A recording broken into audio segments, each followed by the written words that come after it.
NCP এলে 40, না এলে 23 আসনের সমঝোতা করতে পারে বিএনপি। বিএনপির এক সপ্তাহ আগে 237টি আসনে সম্ভাব্য প্রার্থীর নাম প্রকাশ করলেও এখনও শরিক দলগুলোর সঙ্গে আসন ভাগাভাগির চূড়ান্ত সিদ্ধান্তে পৌঁছাতে পারেনি।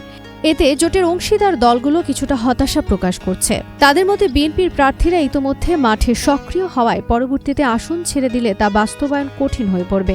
বিএনপির শীর্ষ পর্যায়ের নেতারাও স্বীকার করছেন, শরিকদের জন্য আসন চূড়ান্ত করতে বিলম্ব হলে দলীয় সম্ভাব্য প্রার্থীদের নিয়ন্ত্রণে রাখা দুরূহ হয়ে যায়।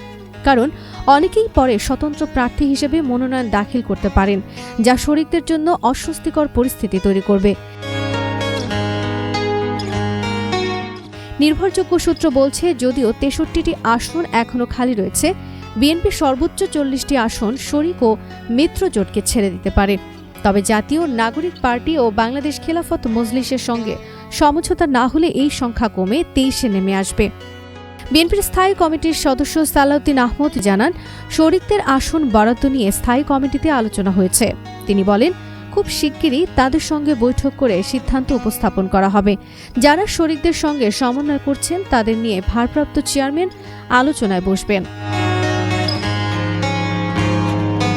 অন্যদিকে অন্তত 10টি শরিক দলের শীর্ষ নেতারা জানান, তাদের কাঙ্ক্ষিত আসনে বিএনপির সম্ভাব্য প্রার্থীরা নিয়মিত শোডাউন, গণসংযোগ সহ বিভিন্ন কর্মসূচি পরিচালনা করছেন। এতে তারা নিজেরা এলাকায় প্রচারণা চালাতে পারছেন না এবং একই আসনে দুই পক্ষের প্রচারে উত্তেজনা সৃষ্টি হওয়ার আশঙ্কা করছেন।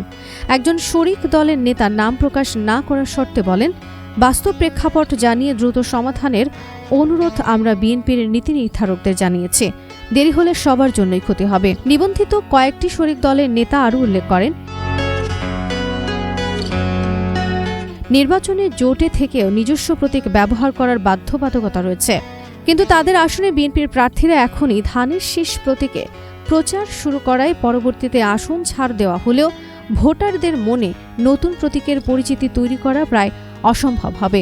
বিএনপির দায়িত্বশীল একাধিক সূত্র জানিয়েছে, শরিকদের গুরুত্বপূর্ণ প্রার্থিতা নির্ধারণে তাদের অতীত আন্দোলন ভূমিকা, জনপ্রিয়তা, রাজনৈতিক অবস্থান এবং ভবিষ্যৎ সরকারের সম্ভাব্য ভূমিকা বিবেচনায় রাখা হচ্ছে। Desk report, the Muslim Times.